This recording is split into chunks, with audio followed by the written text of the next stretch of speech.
In this lecture, we will discuss speed time graph when the speed of body remains constant. Speed time graph म्हणजेच velocity time graph. जिथे जिथे मी speed म्हणेल तिथे तिथे तुम्ही velocity म्हणू शकता. जिथे जिथे मी velocity म्हणेन तिथे तिथे तुम्ही स्पीड म्हणू शकता. स्पीड टाइम ग्राफ आणि velocity टाइम ग्राफ दोघांचा अर्थ एकच असेल. तर पहा, in last lecture we have seen the distance time graph. Y axis वर distance, x axis वर time. The distance time graph for uniform motion of body is straight line. Uniform motion of body and distance time graph for non-uniform motion of body is this. Non-uniform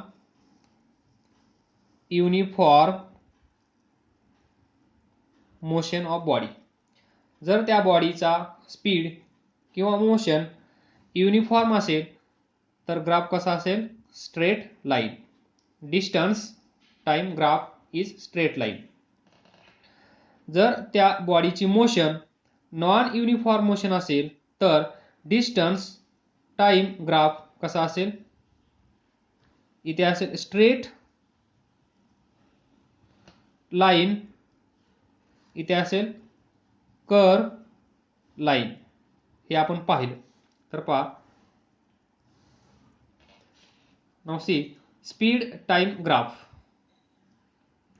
यासाठी आपण अगोदर 3 वेगवेगळ्या conditions discuss करू. पहा, when speed of body remains constant. Speed of body remains constant म्हणजेच uniform.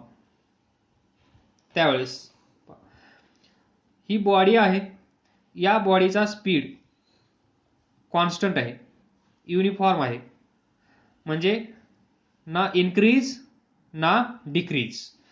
त्या बॉडीचा speed increase पण होत नाही, या बॉडीचा स्पीड डिक्रीज पण होत नाही. त्यावेळेस acceleration of this body is 0. Condition number 1 काय आहे? When speed of body remains constant. V म्हणजे speed, remains constant or uniform, then there is no acceleration. त्या बॉडीचं ॲक्सेलरेशन किती असेल? 0. Second, when speed of body changes at speed of body changes at uniform rate. म्हणजेच काय? Change in speed is uniform. म्हणजे uniform change in speed. Uniform change in speed म्हणजेच काय? 1 second मध्ये 2 मीटर पर सेकंद, पुढच्या एका सेकंदामध्ये पण 2 metre per second. That is 2 metre per second, 2 metre per second. Uniform rate, uniform change in speed. पहिल्या सेकंदामध्ये speed 2 metre per second increase झाला, दुसऱ्या सेकंदामध्ये 2 metre per second speed increase झाला. म्हणजे युनिफॉर्म चेंज होत असेल तर तिथे असेल युनिफॉर्म acceleration. Uniform acceleration. तर पहा, when speed of body changes at uniform rate, then there is uniform acceleration. Number 3, when speed of body changes in non-uniform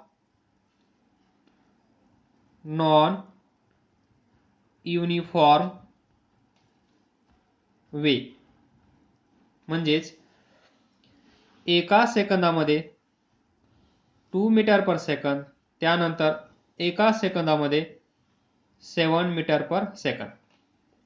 change in velocity is not uniform, that is non-uniform motion or non-uniform change in velocity. असं जिथे असेल तिथे काय असेल, non uniform acceleration.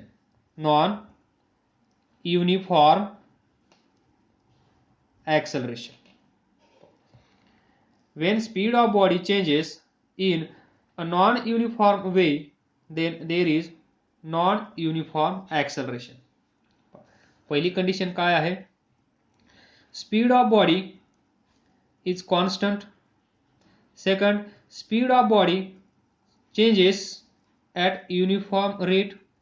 Third, speed of body changes at non-uniform rate. Constant, uniform change, non-uniform change. या तिघांचे 3 graph आपल्याला वेगवेगळे पाहायचे आहेत, म्हणून या कंडिशन्स आपण डिस्कस केल्या. तर पहा, पहिला graph speed time graph. Speed टाइमचा ग्राफ ड्रॉ करत असताना एक्स ऍक्सिस वर काय घ्यायचं आहे, पहा एक्स ऍक्सिस वर always we take time. Y axis वर काय घेतो आपण, डिस्टन्स, स्पीड, वेलोसिटी. स्पीड आणि वेलोसिटी सेमच, लक्षात ठेवा. तर पहा, इथे आपल्याला कोणता ग्राफ काढायचा आहे, स्पीड टाइम ग्राफ. पण कधी, speed of body remains constant, म्हणजेच पहिली condition, speed of body remains constant. तर पहा,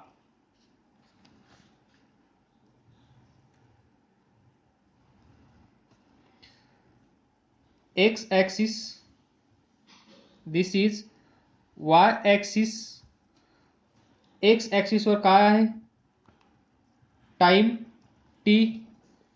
वाय ऍक्सिस वर स्पीड व्ही. तर पहा, speed of body remains constant, त्या बॉडीचा स्पीड चेंज होत नाहीये. The speed of body is constant or speed of body is uniform. ते पहा, speed v constant or uniform. याचाच अर्थ काय असेल, speed does not change with time. Speed does not change with time. म्हणजे time increase होत असेल, 1 second, त्याच्यानंतर 2 सेकंद, त्याच्यानंतर 3 सेकंद, त्याच्यानंतर 3 मिनिट, त्याच्यानंतर 3 तास, टाइम चेंज होत आहे, पण स्पीड चेंज होत नाही. आणि स्पीड चेंज होत नाही म्हणजेच ऍक्सेलरेशन 0. तर पहा, एवढी इन्फॉर्मेशन पुरेशी आहे स्पीड टाइम ग्राफ काढण्यासाठी. तर पहा, इथे आहे स्पीड, म्हणजेच तो ग्राफ कसा असेल, स्ट्रेट लाईन. पहा, जर असा आपण ग्राफ काढला तर स्पीड वाय ऍक्सिस वर पहा स्पीड आहे. जर ग्राफ आपण असा काढला तर स्पीड इन्क्रीज होत आहे. जर आपण ग्राफ असा काढला तर स्पीड डिक्रीज होत आहे. स्पीड कॉन्स्टंट आहे म्हणजे straight line, and which is parallel to time axis और एक्स ऍक्सिस. या एक्स ॲक्सिसला ही लाईन पॅरलल असली पाहिजे, तेव्हाच speed of body remains constant असं आपण म्हणू शकतो. तर पहा सी, तर या ग्राफचा यूज कशासाठी होतो? To find distance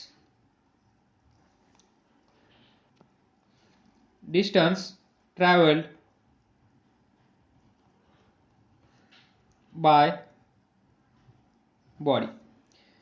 he body इथे असेल, काही वेळानंतर ती बॉडी इथे असेल, तर हे डिस्टन्स यस आपण पहा speed is equal to s by T.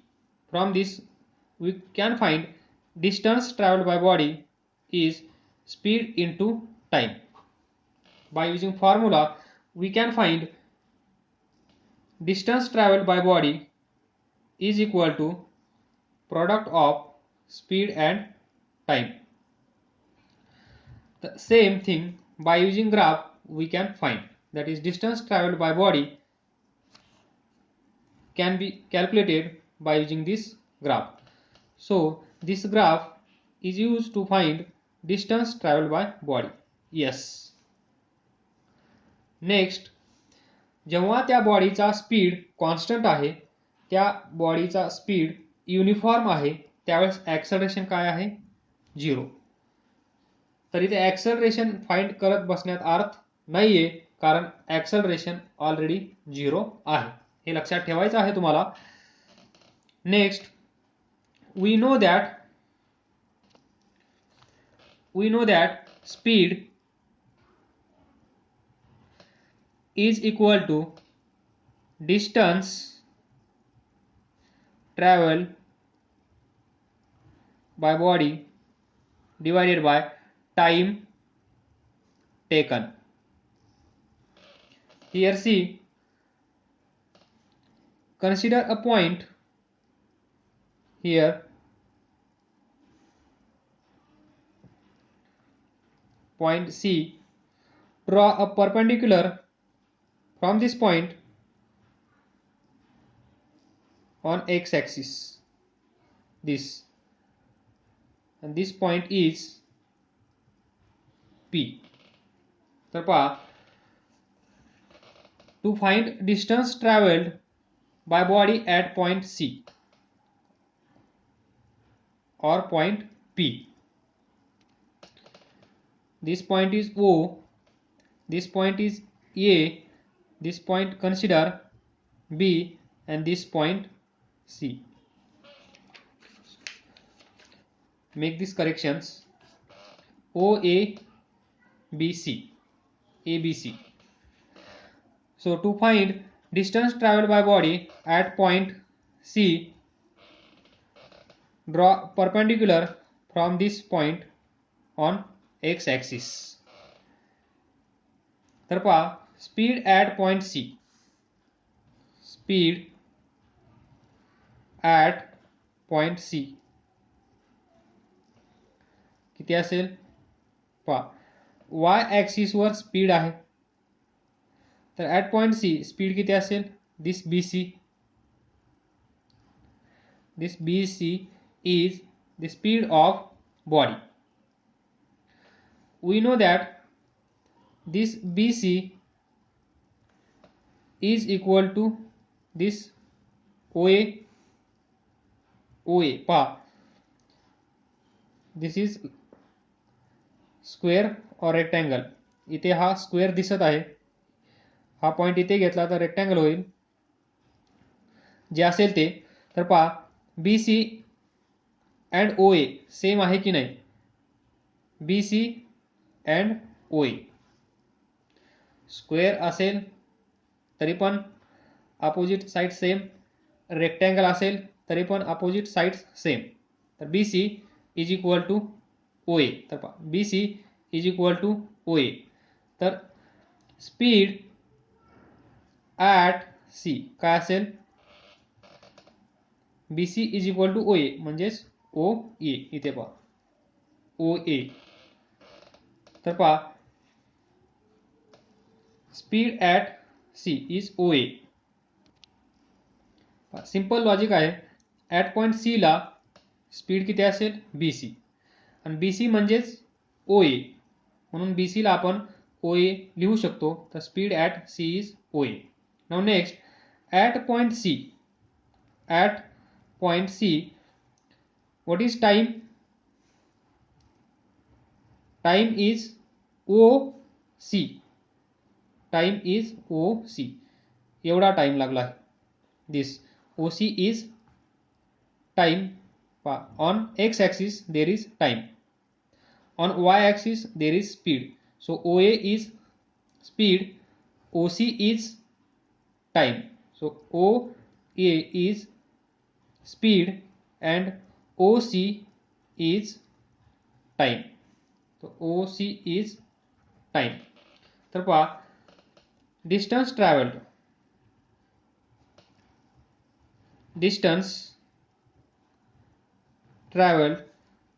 is equal to speed. इथून पहा, distance traveled is equal to speed into time.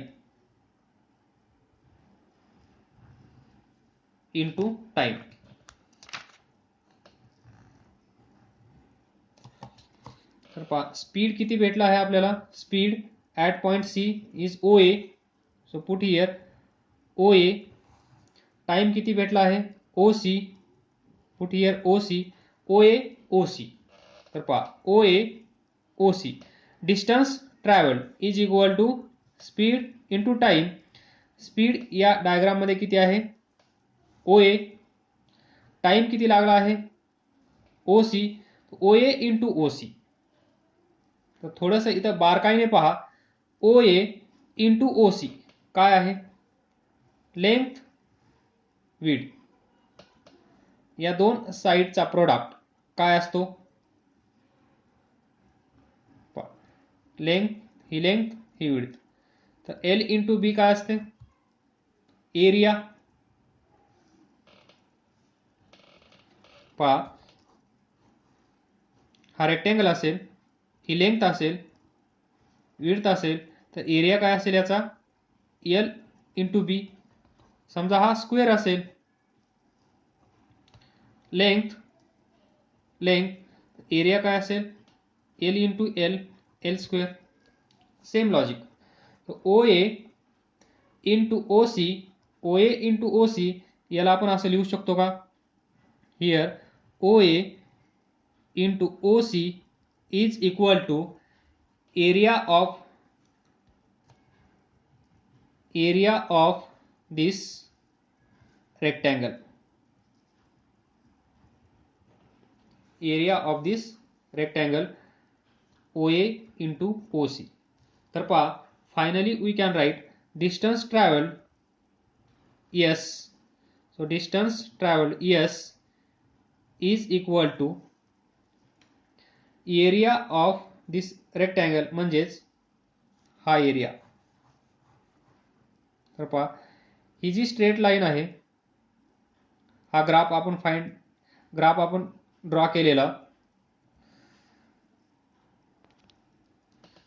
He G line आहे ड्रॉ केलेली, त्याच्या खाली हा पहा O A into O C, area of this rectangle, म्हणजेच distance travel is equal to area under curve. आपण असं लिहू शकतो का.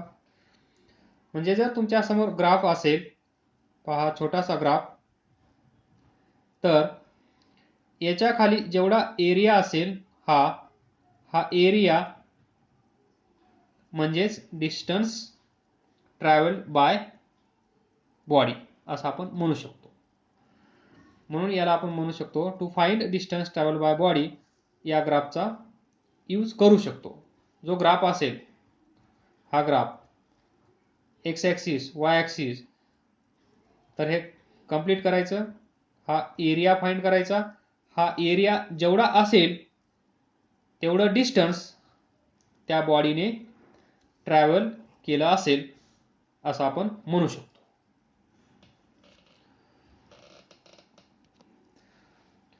फायनली पहा, speed time graph when speed remains constant. Speed time graph when speed of body remains constant.